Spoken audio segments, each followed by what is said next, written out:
Allo stade, émission ya masano nyonso. Charge à sport, masano ya Congo. Allo, allo, allo stade. Allo, allo, allo stade.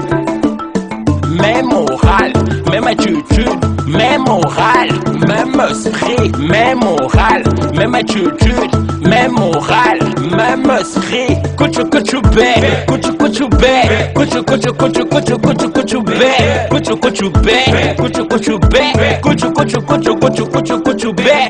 Allo, allo, allo stade. Même moral, même attitude, même moral. Makambo yaka c'est que to betaki match wana à fond dès to betaki yango biso to yaki na boule que to se qualifier to se classer très bien na classement ya FIFA mais bon et simbité bon maintenant ce que to polémique te pour total pour Brésil baganyaka Brésil 7-1 Allemagne bongo ceux qui baganyaki so 4-1 polémique ezala par rapport à quoi Guinée zana na président moko très capable responsable ngai moko nazali président responsable capable nga nazaki non seulement promoteur de spectacle na betisa ba concert ebele na ba Guinée na valoriser musique congolaise na Guinée ba wenge musika Kofiolomide ba papa ba biloko ebele donc to omoni biso tozaka soki moi ba poli mutu wana asimbi boye o mutu wana te to polémique te zai kaka match to polaki ndenge batutu bapolaka et puis voilà quoi donc je crois que ceux qui les balobaki que non to pona équipe oyo vraiment yoko gagner na kolobaki RDC a gagné contre bato mosusu mais tant on a zobeta na RDC nazali beau comprendre que naza vice-président de la fédération j'aimerais bien aussi que na gagné quand même match wana bon mais ceux qui RDC a zobeta na équipe mosusu wana penza de monter ma mère vous comprenez mais voilà eza kopesa merci vraiment omoni toloba yango trop na lekala bemission ebele nazolela bosunga ngai boyela bokotela ngai na bitumba oyo mais mutu moko auti musika oyo aza na balie na mboka na biso babengi ye te tokoti ata demande moko te ye moko atali ye moko amiyeli ye moko mpe apesi coup de pouce mpo na bajeune ya Congo bakende liboso lelo eza dibumba lobi oza l'équipe mosusu ainsi de suite ekosala bien mpo na football na biso merci vraiment na ye merci. Merci, président.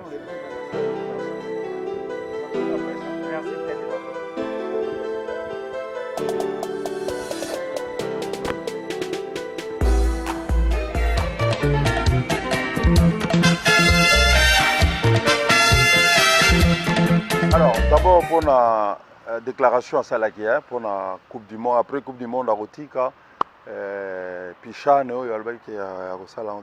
déjà, il faut y baquer. Azamoutout, il peut y avoir à un moment donné les choses qui viennent dans la tête, Vita Club, supporter, comment on appelle, Léopard, donc beaucoup de... Et puis, mais à un moment donné, ils ont pété Azamoutou, et après, Tali, bon, peut-être j'ai parlé trop vite, peut-être j'ai... Tu vois, machin, bon, nous on discute aussi avec les... Parce que la Chan, on commence par la Chan, hein. C'est le tout près, les machins. Chan, tu gagnes Chan dans Florent. Pour moi, ce serait vraiment bien que tu zongelango les sous-naïe. Tu défends les titres Nabiso. Vous comprenez, hein? Tu défends les titres Nabiso. Tu zongelango. Et d'ailleurs, on a un contrat Nabiso. Ba contrat na biso na contrat ya moko ibenge na contrat na biso c'est bien écrit ba sélectionneur équipe ya Léopard A na équipe ya Chan c'est écrit dans le contrat donc ce serait bien to zongela to défendre le titre na biso par contre pour la Coupe du Monde parce qu'il a peut-être une vision de faire autre chose hein? Peut créer un centre de formation faire beaucoup de choses qu'il a maintenant là parce qu'à la fin de la Coupe du Monde c'est la fin des contrats en 2018, la fin de nos contrats. Donc, ce qu'il y a à renouveler le contrat, hein, ça c'est autre chose. c'est autre chose, parce qu'on ne sait pas ce qui peut se passer au niveau de la Coupe du Monde. Je ne crois pas qu'on la gagnera, la Coupe du Monde, hein. Sauf par miracle. Sauf par miracle, parce que le miracle existe. Hein. Voilà. Mais, à la fin de la Coupe du Monde, ce qui a tiki, bon, peut-être il a d'autres projets, mais moi, au jour d'aujourd'hui, j'ai qu'un projet, c'est continuer à travailler avec l'équipe nationale. Donc, et à la Coupe du Monde, ce qui a tiki, bon, comment on appelle ça? Moi, en tant qu'entraîneur qui a des ambitions pour continuer à travailler pour cette équipe nationale-là, je vais continuer à travailler pour l'équipe nationale. Donc après, c'est le... Pour la Chan bientôt. Pour la Chan, normalement, bon, on a un tiki pété. Moi, je ne... comment ça s'appelle? La Chan, bon, déjà, là, on suit notre championnat. Hein. Tous les matchs, on suit les matchs. On a déjà une idée de certaines choses, malgré qu'on ne sait pas encore comment ça va se passer. Hein, mais peut-être que moi, je souhaiterais que Florent soit là aussi. Hein, qu'on puisse défendre notre titre. Hein, ce serait vraiment... Parce qu'au moins, il y a Congo. Hein. Congo, on parle beaucoup. Au Romona, si ça se passe bien, c'est bien. Si ça se passe pas bien, pourquoi alors que Bango va gagner Kinani? Voilà. Donc, pour éviter toute polémique, mieux vaut partir avec les mêmes. Hein? Raté na Obanen, la responsabilité na Bango et Zandengwana. Tu comprends? Donc, Yango na Esengeli Gaka, nani, comment ça s'appelle, dirigeant, hein, na Florent, de trouver un accord sur ce sujet-là. Ça, c'est mon idée, hein. Mon idée principale, parce qu'il y a un titre à défendre, donc mieux vaut défendre ce titre. Merci beaucoup, Landia Couleur Télévision, Dengue Botolandawana, coach Zaira Mouini, coach Mouini, vraiment. Agina masolo obeta bino na bino bat bolandi soki mituna mususu ezali ba numéro na biso pour comment pour ça ba message pour to komisela bino puisque azaka batu donc il faut vraiment to approcher bango to ba makanisi bango donc na yebiki ba réponse mususu ba question mususu pour comprendre bien té pour comment ba question et to kato limbola bino de tobi toujours sur Couleur Télévision Allo Stade TV moko batebele kutu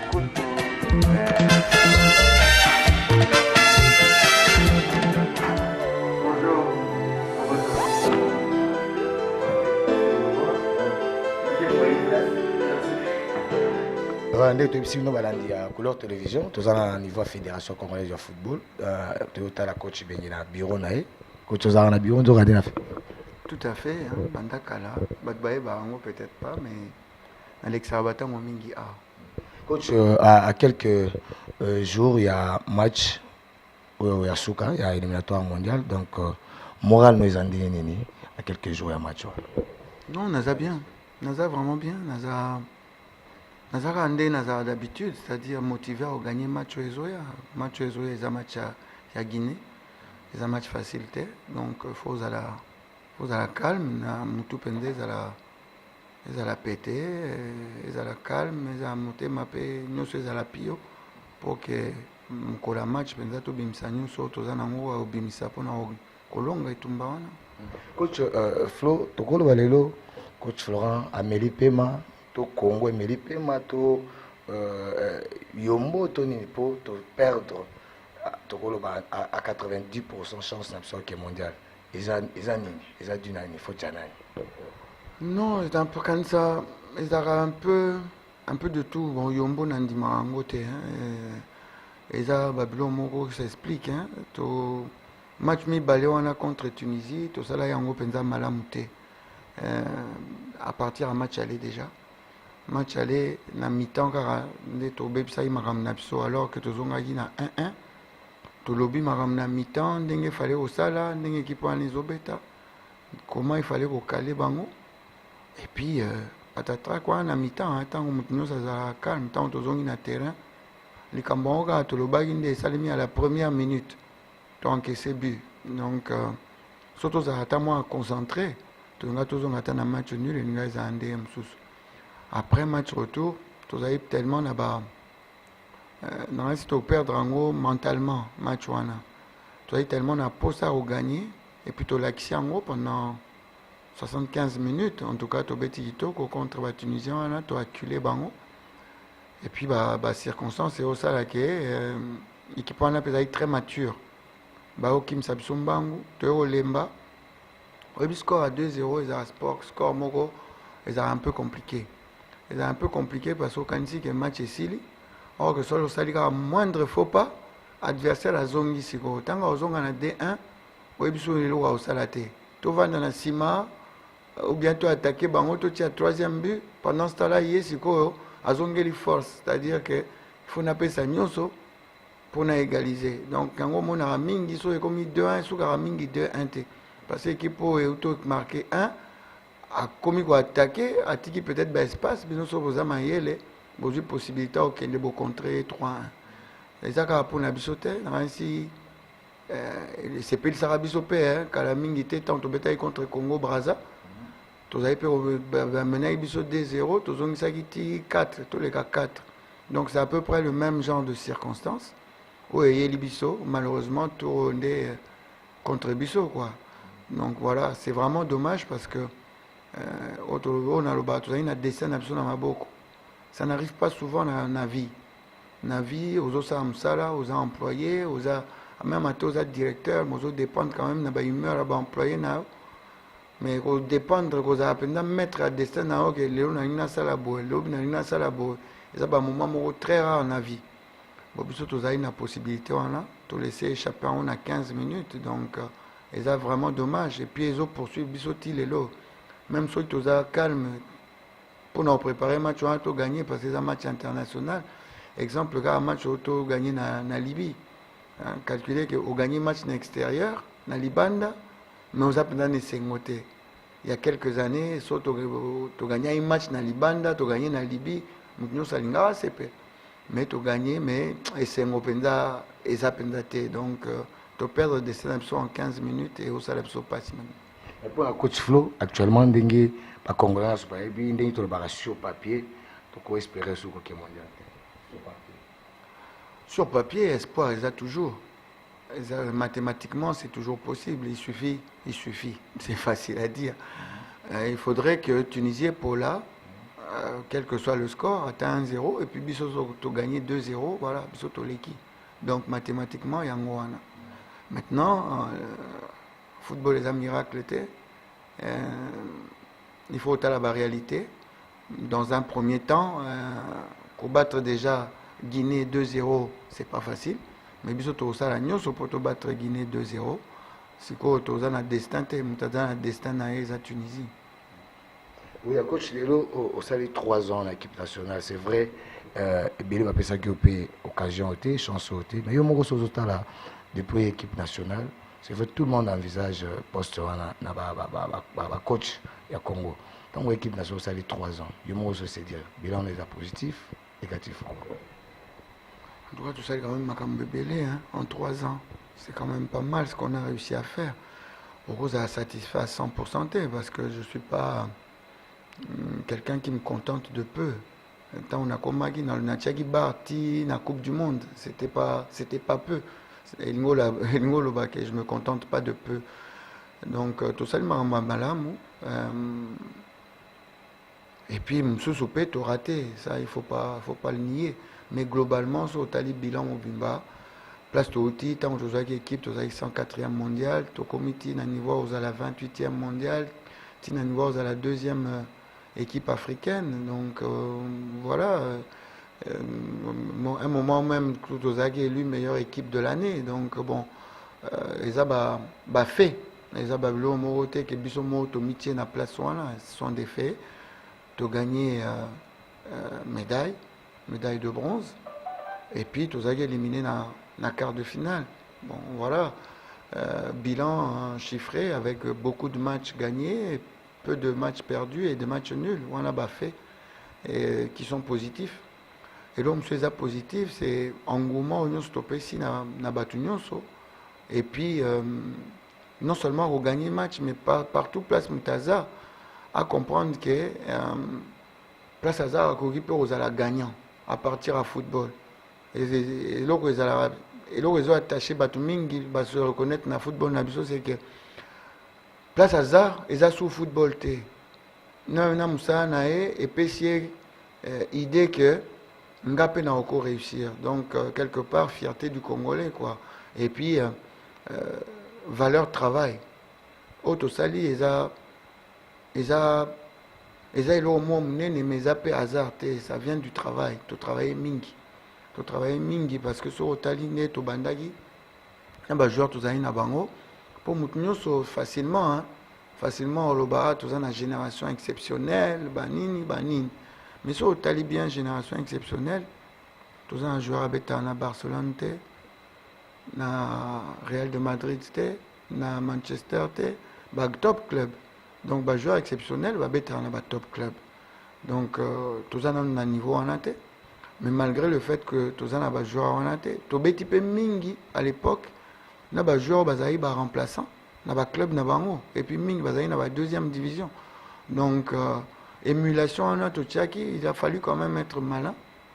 L'émulation en athée pour que chaque joueur a ses surpassés. Au niveau des joueurs, en équipe nationale, ils ont un niveau supérieur à un club.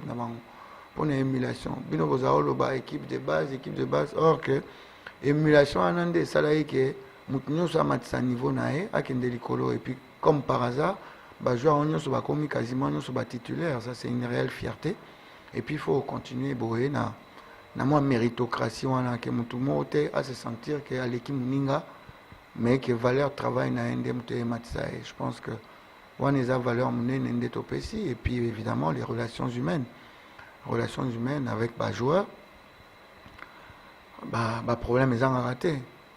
Pendant dans équipe nationale en 3 ans, on a subi masola 4 raté, mais on a fait du grand boulot, mais vraiment du grand boulot énorme. Nangana va dirigeant dans l'ombre. Mais c'est vrai que je me suis retrouvé aux premières lignes. Il y avait grève mi-balé. En 2015, dans la Guinée équatoriale, il a fallu convaincre les joueurs pour que la Guinée équatoriale, on a comme baraté pour vous dire que tout n'est pas rose. Autres avez à Gabon, donc ce sont des faits qui sont un peu en dehors où aux autres travailler, mais en dehors de ton champ, enfin, et là, en dehors, il y a champ dans à travailler, ça fait toujours partie, il y a travail dans parce qu'on a quelque part directeur des ressources humaines. Donc, voilà, partie très difficile, mais qu'il a fallu gérer, et je pense que depuis 3 ans, ça se passe plutôt bien. Maintenant, tu regret ça, parce que nous si on a tiré bilan par rapport à Bapesa Inga, pour Nassala, le bilan est plus que positif. Il est plus que positif parce que en 3 ans, on a signé un contrat Nanga, objectif Bapesa Inga Izara à Moko. C'est qualification na CAN 2017.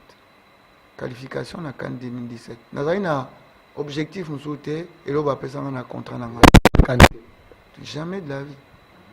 Jamais de la vie. C'était tout se qualifier parce que nous savons que tout a tellement musika et qu'il fallait construire Malembe.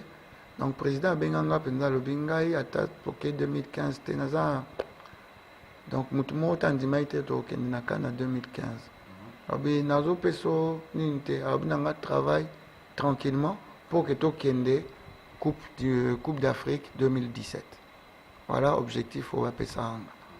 Donc, tous ceux qui en avance. On a à l'époque, non, on a appelé la pause des Coupes du Monde. On a dit que nous avons fait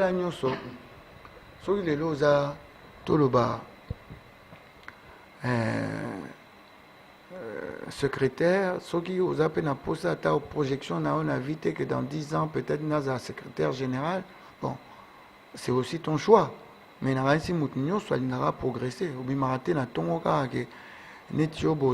aux journalistes, mais la projection peut-être, mais peut-être aux la pose comme sous au journal ou bientôt comme directeur à rédaction, ou bien sûr, c'est normal, il faut la progression. C'était ça.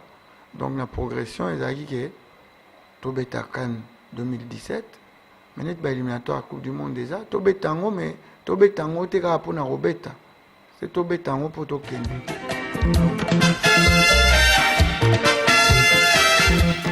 Nous un peu abattu par rapport à qui nous a qualifié pour la Coupe du Monde, mais la vie continue. Équipe nationale, les ACAC, équipe nationale, et puis campagne M. César, cause de la vie César, éliminatoire à la Coupe d'Afrique 2019. Et la campagne où tu as sous sérieux, tu as conscience, c'est pour que tu abordons et les Canadiens morts bien. Et dans l'ensemble, tu peux merci au peuple congolais, au bazar qui l'a stade pour nous soutenir au Bissau. Voilà, qui est basé dans l'amour et l'équipe nationale là-bas. Donc, merci vraiment une fois encore pour là-bas. Non, on a vu ce peuple congolais basé à la battue. Ils ont football, ils ont ba loi nango. Et to démériter qui te robima na place. Bon, ils ont manza mais ni na sala mamna et chaque poule est signalé comme moko fabima et Tunisie a joué grâce à qui nous représenter pour la biso et biso totikali. De ça qui quand même au comme ça là et na koloba que génération oyo ezali parmi la meilleure génération où les camps d'équipe nationale au Congo depuis Coupe du Monde en 1974 et puis génération où ce là ça football congolais surtout équipe nationale na biso et toyebi que fédération na biso ba ko tchaba moyen et surtout to ko profiter na ba journée FIFA ko beta trop des matchs amicaux pour que to ko ça so cohésion na biso donc na bi que côté on a déjà président Constant Marlobi na vestiaire a pesa ki biso moral a pesa biso ke za mamba le yaka et tozonga na ba club na biso parce que ba club na biso ne mte sala ke to ya na équipe nationale donc pour na ya équipe nationale il faut ça la meilleure na club na yo et bisika tozonga to kino ko sa musala comme il faut pour que tu gardes toujours la place en équipe nationale. Si non, si vraiment tu me bats parce que tu as qualifié pour la Coupe du Monde pour les qui manquent il y a ambition il y a né oyo et surtout les qui slogan où tu as né vers la Russie 2018 donc malgré que tu coquille si en monté donc ils ont mon en mais tu peux mais merci et tu préparer la campagne africaine pour que tu gardes place en biso na famille. Ba coach staff technique ba coach bazalaki lokola ba papa pa na biso tozalaki bana et communication ezalaki vraiment très bien et coach azalaki vraiment très ouvert envers biso nyonso abandaki koyoka mutu tout et s'il y a problème on approcher coach solution comme on et puis à couper ce conseil ndenge nyoko ko tambula na carrière na yo donc tozalaki vraiment soudé tozalaki biso nyonso uni na staff donc problème qui entre bisona baju et na staff na par rapport à club nangai naza ko évoluer toujours na Raja de Casablanca Maroc toza pour le moment toza classé na 3e na championnat et tozo beta finale la coupe du Trône déjà semaine au samedi le 18 et ça moko ba compétition et permettra biso to que ne kobeta compétition africain malgré que toza déjà qualifié pour na beta CAF 2018. Bon, tous les autres à titre dans l'ensemble de l'équipe, nous avons évolué bien. Moi personnellement, dans le club, nous avons vraiment un meilleur niveau. Nous avons évité, par rapport à l'animation, nous avons l'image de l'Écanabalo au stade. Nous avons évolué vraiment. Si nous avons la fin de la tête, nous avons vraiment comme il faut. Oui, totalement, parce que nous avons déjà fait la Libanda. Ming ba Chancel ba Mbele ba Jérémy Bokila donc bazava presque bango nyonso ni tozana na équipe nationale to benga na kana ba réseaux sociaux to solo la carte pesa na ba conseil sur il faut donc tozava ma famille malgré que to yokuta na équipe nationale mais de loin to iba na état de santé tozala toujours à contact et surtout tant que tozala ensemble na équipe nationale ambiance c'est vraiment donc na éviter na ko expliquer bino parce que et ça la abiso plaisir. Après, combien d'équipes nationales ont un club et ils ont habitué moi tant pour en équipe nationale malgré qu'il n'y a pas de réseaux sociaux la caméra te coûte en ensemble donc manifestement le sentiment ne cause même pas aider donc comme à niveau moi il y a ça la même bêtise au bas mais qui va quoi ça là donc là ça qui est déjà famille au balana ming surtout à travers le stade bah mon a image bah continuer toujours que soutenir ngai na ba réseaux sociaux ne batini la nga ba message na monaka na ba conseil ba prière na bango et nga côté nazali na konde toujours ko sala musala na ngai pour que toujours na défendre couleur Congo parce que nazali le seul joueur congolais on azobeta na pays arabe sikoyo et puis on azo sala la fierté ya football congolais kuna preuve ane que tant que match à Libye staff oyo tozalaki na bango na Maroc parce que tosalaki transit na Maroc bamonaki koma na Maroc balobelaka kombo Lema elaka seke bisika na kenda nasala mosala na nga ndenge bato nyonso bayebeli Lema et toujours naosengaka soutien na bango et nga de mon côté naosala toujours le meilleur pour que bazala toujours satisfait te bambote na famille na ngai famille Mabidi na papa na nga Mabidi yanga Gabriel mama boti mananga boti ngai na président Innocent waza père na ngai na général Amisi Tangofo président Tshisekedi et puis na honorable Zori Kabila waza moko ya président na nga na club na leka na Shark et puis na base na nga o baza na Bumbu par rapport à Master Nelson to bala Yannick Bangala biso to repesera conseil parce que biso déjà to kota na monde wana ezali vie mosusu bandi football na vie conjugale les a deux blocs différents et pour azala bien la carrière na et senga na vie de couple na phase à la calme donc biso te pese ka courage te féliciter na geste sali ba eba kambal na ba geste oyo donc à continuer et puis na ibi ka za bosser acha sérieux na musala na et pour qu'il aza toujours meilleur na pese bango ka ba bonne chance parce que c'est une nouvelle saison et na l'année la avec club de près bah sali recrutement moko eza bien et j'espère que avec staff technique na ba dirigeant bah sali eloko moko eza bien préparation na ibi ki bazo sa préparation malamu déjà première journée na bango bazo na mercredi awa na ba courage na ba master auto beta na bango ba Nelson Munganga bangonda parce que ngonda yakita ngai na nina kindi donc to beta déjà na bango na pesa bango ka ba courage ba continuer ba esprit na boulot et football les le seul métier na bango o bango ba ebeli alors ça des ali moko ya ba émission oyo et valoriser les Mabidi ba banana nga depuis na ndaki ko beta na parc na beta na Sharks wana ndenge za departure na ba bisiso wana benga ngo Zelotic na bango ba bandaki suivi na nga banana wana beta na Zelo ba salelinga promotion eza chaîne moko surtout Couleur TV eza chaîne mo na cause jamais un grave envers bango à chaque fois qui problème ba benga na manifester et na se manifestaka à chaque invitation bon sur benga na za toujours présent donc na cause jamais un grand na chaîne une fois encore merci na o nyoso Couleur TV particulièrement à l'au stade de Sala pour aller Mabidi comme promotion. Non, programme yango na qui juste pour une équipe nationale et équipe nationale en mieux Cécile et nous avons déjà na club nanga dès ce soir pour qu'il y ait rejoindre le groupe pour toujours ça la déplacement pour la préparation match à finale na biso. Normalement nous avons déjà le but na Boutou mais vu que le match est là qui est un peu en retard on a 5 ans qui sont là dans le club, nous avons avions le on a pour qu'il y ait qui nous rejoignent le club. Mutumo on a zang sako na ngana ceux qui c'est honorable Zori Kabila au zamoko ya ba dirigeant na ngai ya Shark ezandako on a utaki et puis na pesimboti na ba fa na nganyo so balinga kalema Mabidi na linga bino mingi to mona la prochaine fois.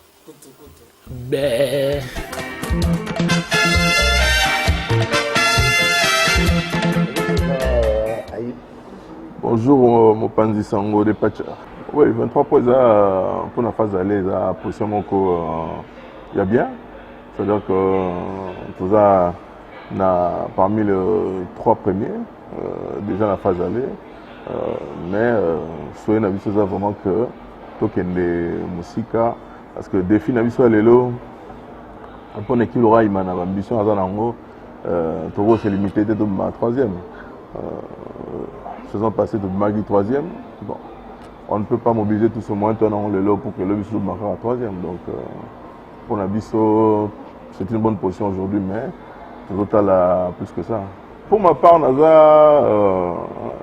d'abord en tant que sportif, dans le total dans le championnat européen, championnat à phase aller, phase retour, pour que toutes les équipes basent la même chance. L'équipe peut-être basée premier, le rôle à Sangabalende a eu avantage. Il y a un match à domicile et ça il a bénéficié, il a soutien à public. Moi je crois qu'il faut que toutes les équipes basent la même chance. Donc c'est pour vous dire que je ne suis pas pour que le championnat est à l'élo. Le club roi de Ring Club à PMB. Dans la RDC, les Ring à Barça, à Real. Donc c'est une équipe qui a pour vocation à être premier. Donc pour Nabiso, soutien Nabiso, souci Nabiso Maka, c'est ça que on a supplié le ministre des Sports, son excellence Papi Nyango, a plaidé par Premier ministre pour que va appeler sa dérogation à la fédération. Tout le bas que des rings unis est imbattable.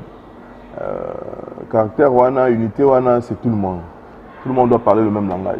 Bandana confondation, conseil d'administration, comité de direction, supporters, organisation supporters, tout le monde doit avoir le même langage. Et à tel que M. Soubazan a un comité, tout le monde troisième, tout le monde Coupe d'Afrique. M. Habité, tout le monde a un comité pour tout le monde champion de foot. Ça fait 10 ans que tu as titre.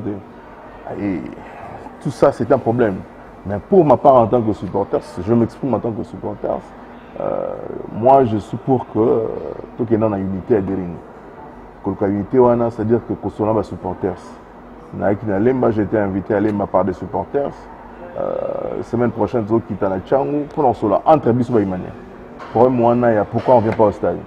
Moi, supporter, je me suis senti interpellé. Je me suis dit, bon, tout le monde est là, président section, la commune, non. On est d'abord Imanien. Même moi qui vous parle, je suis d'abord Imanien. Avant la fonction, tel nom. Donc, si on doit agir le lot, c'est parce que nos supporters, on a un souci que 10 ans après, quand même que Bissou supporters, ceux qui ont poussé l'équipe, la phase retour, l'équipe est première. Ça permettre quand même que les moyens présents en Béminan, une équipe et qui est en 20, tout permettre de soulever ta coupe. Parce que l'équipe va soulever la coupe, peut-être au tal les moyens, de rien. Alors, pour décevoir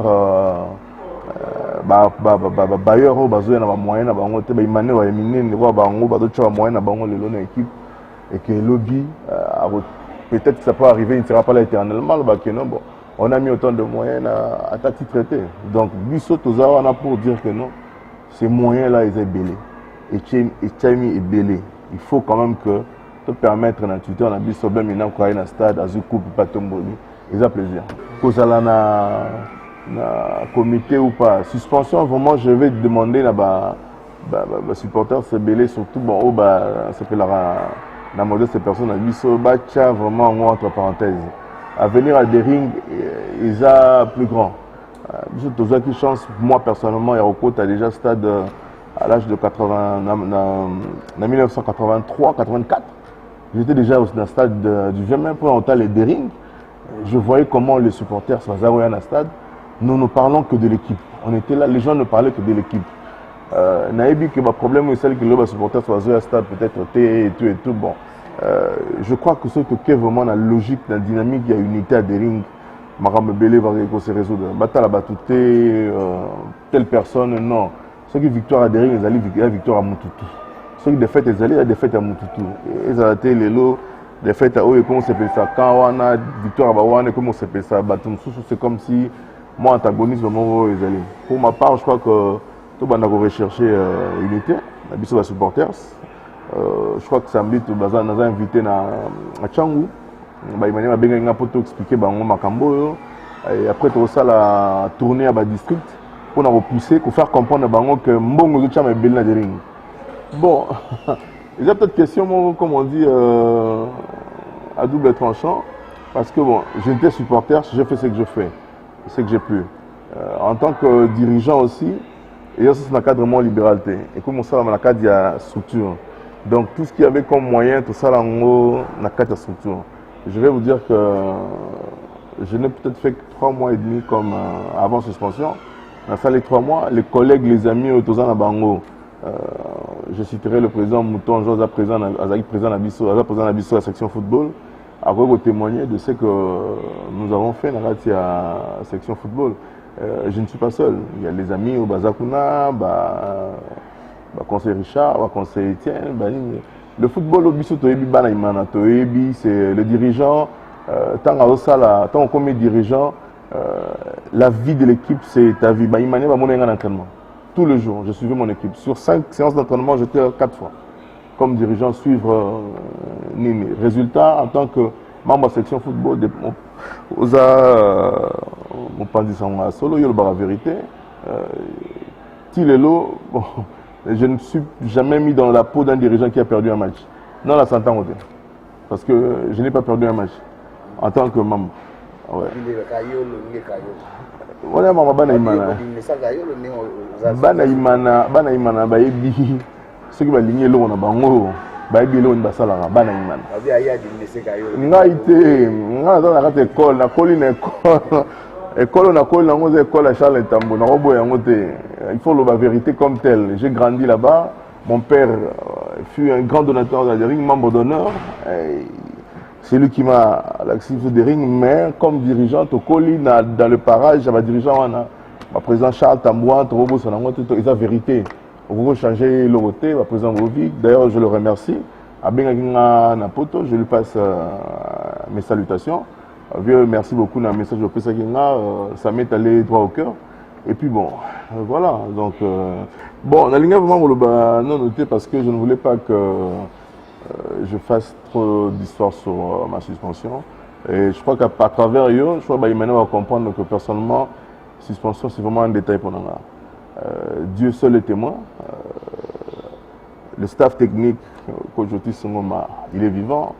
Les joueurs encore vivants. Ils savent ce que nous avons fait na bango protokoma na étape lelo.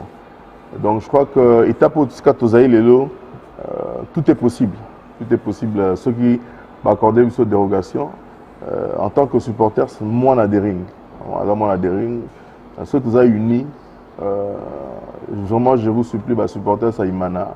Total effort. Président Ben Mazarocha, comité à président Hassan Ndengezali, président Bona, total effort au Bazosala. Je crois que ceux qui sont unis quand même en 2018, Dering a soulevé le titre en Ligue en foot. N'est que le moment ma hypothèse idéale, en tant que supporter. Ouais, donc je ne pense pas que. Je l'ai dit ici que ma suspension c'est un détail, vraiment c'est un détail. Le défi à des rings, ma ambition à des rings par rapport à la suspension à présent, la suspension c'est vraiment rien. Je peux encore faire beaucoup plus même en étant dehors du comité. La couleur télévision, vraiment avec Léopard, vraiment la couleur à Léopard, toujours moral là, puisque même si tout mondial, il faut vraiment vrai concentré par rapport à l'équipe, par rapport à coach, joueur et puis biso public, tout ça. Il y a toujours occasion, les lots, tout à moko. Moko ya parents ya joueurs parce que tout na ramine papa musubabu ya gandine ba musubaka mais toujours occasion tout soit na moko et toujours en face na biso. Bonjour. Bonjour. Nabile Rolanda yo je suis en face de qui? Edo Magoma. Je suis un manager. Ça c'est ma profession en Europe. Donc un manager de joueurs et je suis aussi le père de 3 enfants professionnels. Qui évoluent tous en Europe, dont l'un joue déjà pour l'équipe nationale et qui est ici, qui a été convoqué. Jacques Magoma, je crois qu'il est bien connu des fans congolais. Et ses 2 jeunes frères, Christian Magoma, qui est en ce moment en Pologne, en premiership là-bas, et le fils cadet, Paris Magoma, qui évolue maintenant pour Tottenham et qui, à 17 ans, l'été passé, il a fait son début avec la première équipe de Tottenham. Voilà.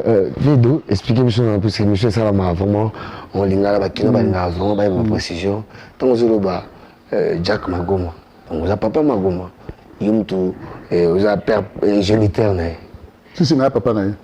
Oui, papa Naï. Magoma, est-ce que vous êtes à l'avant? Parce que dans les 3 joueurs jeunes, on va se concentrer dans l'équipe de professeur. Il y a bétail balai. Tout bétail balai, mais balai, il y a loisir. Donc, période Nabiso, c'était difficile.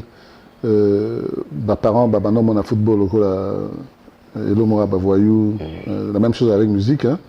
Mais évidemment, football, c'est la professionnalité. Et puis même jusqu'à aujourd'hui, football, Congo, c'est la professionnalité.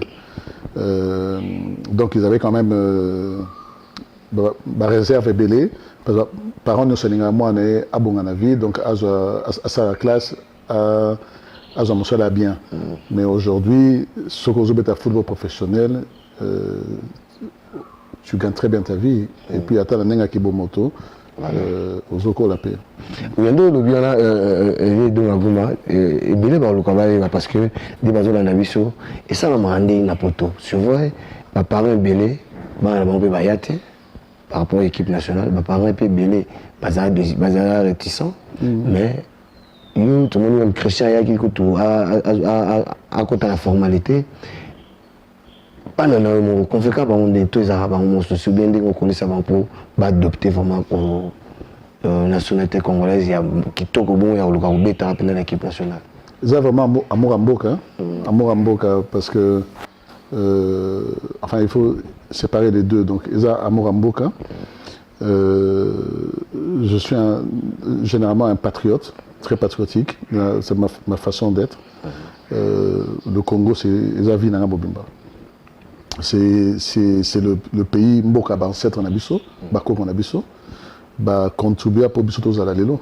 Pour ce Bako en Abisso, Bazala Arate, j'ai Bisso Tonga Tozalate, Congo Ezalate. Alors, ils ont pris responsabilité à Bisso, tant Tokoli, qu'il faut contribuer pour la jeunesse au Ekolanda. Alors, pour nous éduquer dans ce sens-là, même à l'étranger, il faut toujours autant comment est-ce qu'on peut contribuer à Mboka Oyo et contribuer à l'ancêtre. Donc, tu as donc, Jacques a Botami, il n'y a que Paris où il y a Souka, il y a Botami qui en Angleterre. Donc, il y a Botami qui na Lumbashi. Donc, Togo, par exemple, Jack Magoma, donc vrai Katangais. Ouais, si. Vrai Congolais. Congolais, vraiment. Oui, intéressé, parce que toujours occasion à travers eux, tout bien capable de comprendre le phénomène où on a parents, puisque tu es popé, tu peux vendre, il y a bien avec des jeunes, talentueux, parce que tu as des bandes d'amboka, mingi, tu es qui va. Botama kuna, monsieur Soupé, Botama, tu es qui va Jacques Magoma, mais Jacques. Il montre aux occasions de papa encadrer des petits le labi melabiso na plutôt na Birmingham. Bon, il fallait d'abord laisser faire les choses, hein, le cours de ça, Banabazaba Mike, au Tali Passion à Bango. Et à un moment donné,